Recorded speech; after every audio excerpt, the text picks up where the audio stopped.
And welcome back. It's now time for our cooking segment. We're live from Kelly's Furniture and Carpet One in the kitchen with Executive Chef Andrea Greer from Northeast Regional Medical Center. And this morning we're going to make a Guinness beef stew. We are, yeah. That sounds amazing. We're going to go with smells amazing. Oh, I can smell the finished product. So that's fine. And the raw potatoes you have here aren't too bad either. I know. After Troy ate all my raw potatoes, we're going to cut some of those up. Yep. So in the pot, I went ahead and put the extra virgin olive oil in there and get it going. All right. We're going to start with a little garlic. Okay. We're going to add in our beef. Usually your beef will be raw. I went ahead and cooked it this morning at the hospital to save us a little time, you know, since we don't have. So you want it to be raw when you put it in there, because that will eventually cook it all up, right? Yeah. Okay. And you're going to toss it in there, so after your beef starts cooking, turn it this way. We'll mix her up a little bit. Okay. We're going to season it with some salt and pepper. All right. There you go. There you go. So why are you doing this before you put in all like the sauce base? Because you want to cook the meat first? Yeah, you want to cook your meat up. Okay, gotcha. And you can do whatever kind of beef you want. Just cube it up, chunk it up. Okay. I mean, you can buy just beef stew meat that's already cooked too if you want. But Okay. What's the fun in that, though? what's the fun in that? Yeah. Exactly. So we're going to use a little beef base or broth, whichever you like. They're cousins. They're related ones. Okay. We'll add a little bit in there. And then we're going to add in, well, a few of my potatoes. Since Yeah, you're missing. You're a couple short, I'm gonna but say- you won't miss them. I'll let Troy take some home with him, I guess. Back to the station, he can have lunch. Yeah. I didn't bring a turkey wrap today. Oh, no. All raw potatoes. Oh, raw potatoes, a little starch. So what you're going to do is you're going to add in your raw potatoes, and you're going to let that cook up. We're going to let it heat up and start boiling. Okay.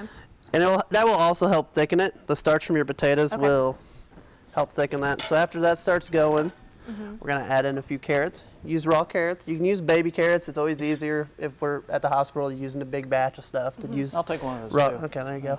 I don't have any ranch or anything. Is that okay? All right. Fine. Okay, good. So we're going to add in some of our carrots. We'll add in a little onion. All right. You're going to let this all cook up together. It only takes about 10-15 minutes. Yeah, you want to I'm going to feel important here. go this way so you can see it. There you go. All right. And you said eventually this will start thickening up. It's going to start boiling. It'll thicken up a little bit. It's not going to thicken up a whole bunch, but it's going to thicken a little bit because of the potatoes. So after it starts boiling in there real nice, we're going to add in our crushed tomatoes. All right. And you're going to just let it all kind of marinate together. And then at the very end, we're going to add in our Guinness. Like, what do you mean at the very end? Like right before you serve it? Right before you serve it. You want it nice and boiling. All your the longest thing it's going to take to cook is your potatoes. So you always want to pull out a potato and try it to make sure it's soft. You want it boiling really nice, and we're going to add in our Guinness. You'll wait like 2-3 minutes, let it kind of boil the alcohol out of it, and it's ready to serve. So the potato almost needs to be kind of like a baked potato when you take the baked potato out of the oven, just nice and soft like that. Yeah, a good rule of thumb is to take a spoon, take a potato out, and we'll stick a toothpick through it or a fork. As soon as you can get something all the way through the center of it, you're good. Your potato's ready to go. Okay. And then when it comes to the Guinness, I see that you have a bottle here. Do you use 1, 2, 3, the whole 6-pack? What do you want to do? Well, in the recipe that I sent you, it yields for 6 people. So I think it says like a cup. Okay. But in the one that I actually made at the hospital, we put about a bottle and a half in it. All right. I like mine a little drunker than everybody else's, I guess. Okay. Now, are you going to be able to taste the Guinness? Because You will. a lot of It people gives it- don't like the Guinness dark beer. It gives it a different taste because Okay. you'll have this beef broth taste, but then you'll get this Guinness. Okay. So this is starting to cook up. All right. So we'll go ahead and add in our Guinness, Okay. and then we're gonna hit it with some thyme Okay. Because we have some time on our hands. because we have some time. You know what? If this whole thing doesn't work out, you might have to be able to go on the road. I've been hanging out with Troy too much. I guess. He's a lot. You're welcome. quicker on his He's a toes than I hoot. am. All right, so then we're just gonna go ahead and Yeah, let this. and as you see, like it'll start to froth up. Okay, And that's what and that's kinda what you want. That's what you want. You want it to Okay. cook up like that for a little bit, and then we'll turn it off and we'll be able to eat it. All right, so in the meantime, we'll go ahead and let that cook, and then when Yeah. we come back, we'll try it. Yeah. Which will be a true test because I'm not a Guinness fan, so. Well, we may not be friends after this. Who knows? And if you're just joining us, we just made a Guinness beef stew courtesy of Executive Chef Andrea Greer from Northeast Regional Medical Center.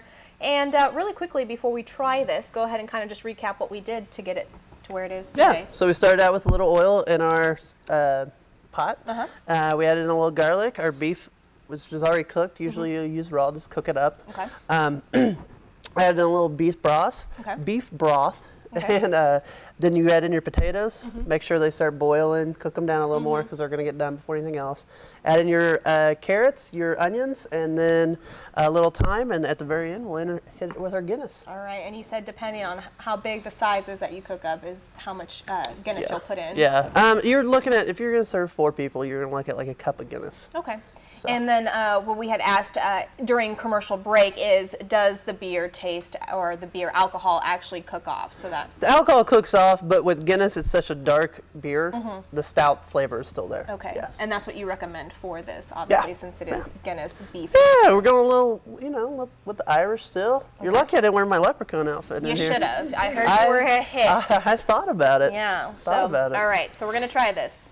Are you ready? Yeah.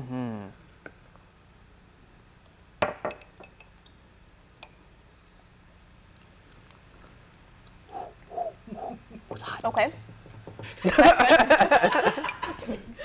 You can taste it, but it's not bad. It's a little different. It is different, but I'm going to continue eating it because it is good. And I don't like Guinness, so don't make that make you go into the other direction is what I'm trying to say. Right. If you like Guinness, this is a good meal. You know, it's great to do around St. Patty's Day. People are always like, oh, corned beef and cabbage. Either people love corned beef and cabbage or they hate it. So this is another little idea for next year people can do.